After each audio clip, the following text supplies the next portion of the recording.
Fatiha.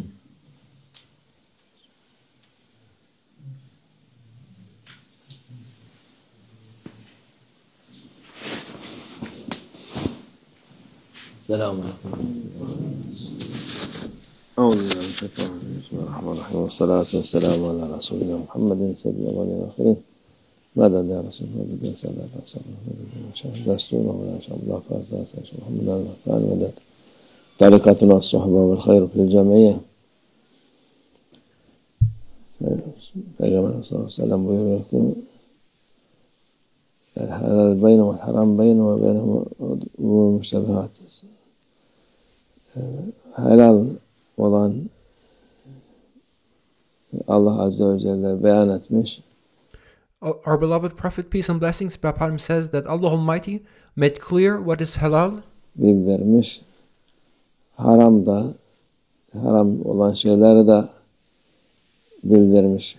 And our beloved Prophet, peace and blessings be upon him, continues to say, Allah Almighty made clear what is halal, and moreover Allah Almighty made clear what is haram.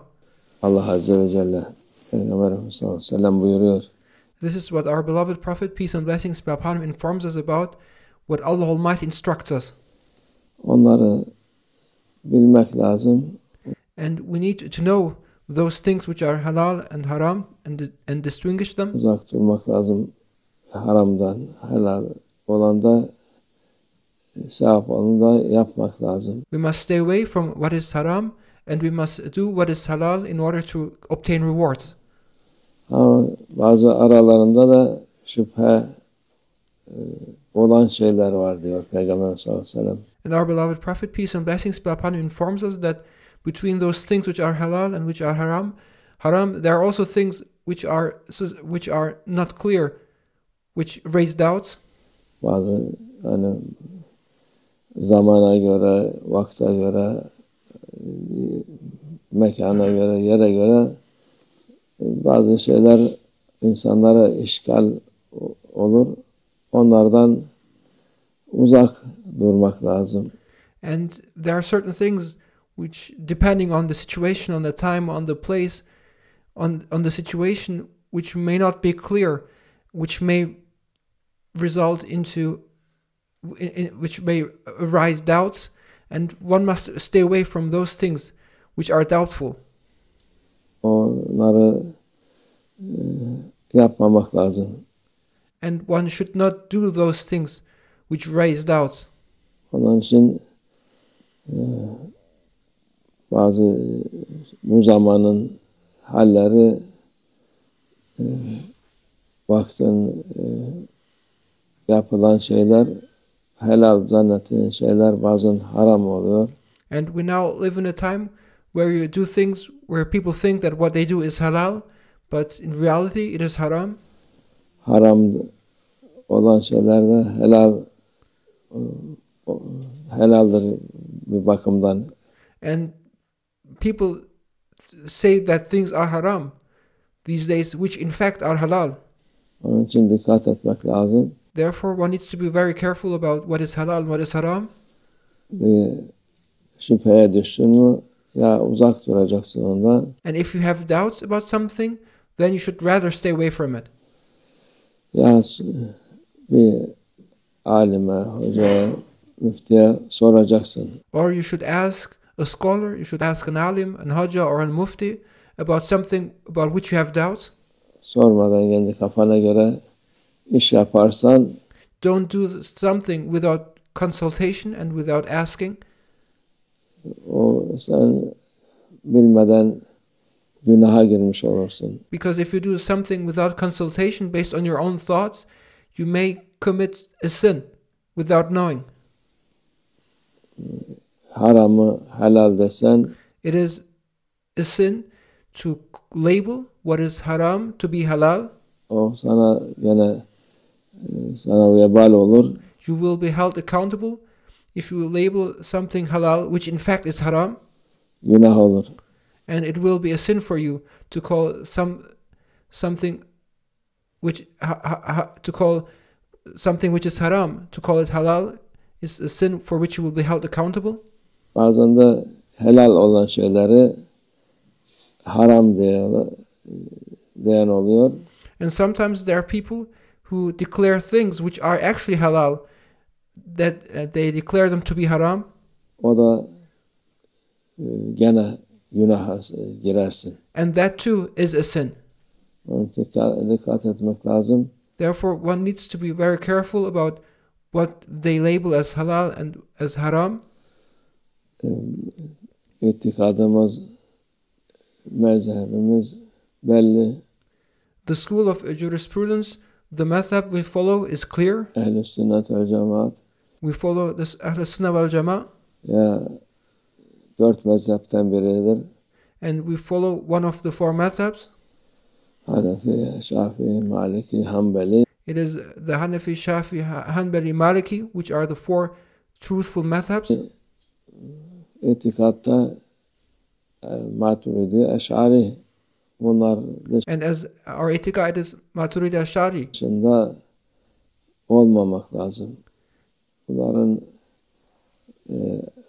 usulüne göre And this is the school of jurisprudence we follow. devam etmek lazım. And we must follow and continue as we are instructed by their jurisprudence. Yani bu zor bir şey değil. Yaptığımız şey hepsi aynıdır da bazen şüphe düşüren şeyler var. And to do this is not something difficult. Certainly there are sometimes things which raise doubts. Onlara sormak lazım. And those things one must consult about. Boş boşuna kendini helaldan men etmemek için bir de One should not shun oneself from what is halal by labeling it to be haram, while in fact it is not haram. günaha girmemek için bir de harama girip de helal zannedip de ona devam etmemek için. And one should be aware that if something is haram, one should not declare it to be halal, and therefore one should consult so that one does not continue one's wrongdoings in doing something which in fact is haram, but one thinks that is halal. Onun için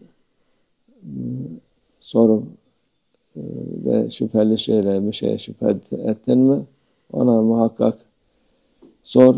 Therefore, if something raises doubts, then you should seek consultation and ask.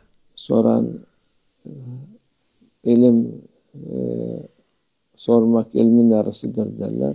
It is said that to ask the question is the half of knowledge.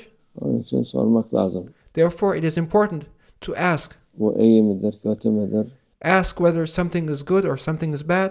nasıldır filan her şeye sormak lazım. Ask about the conditions of something, and it is important to ask about all those things. Sormadan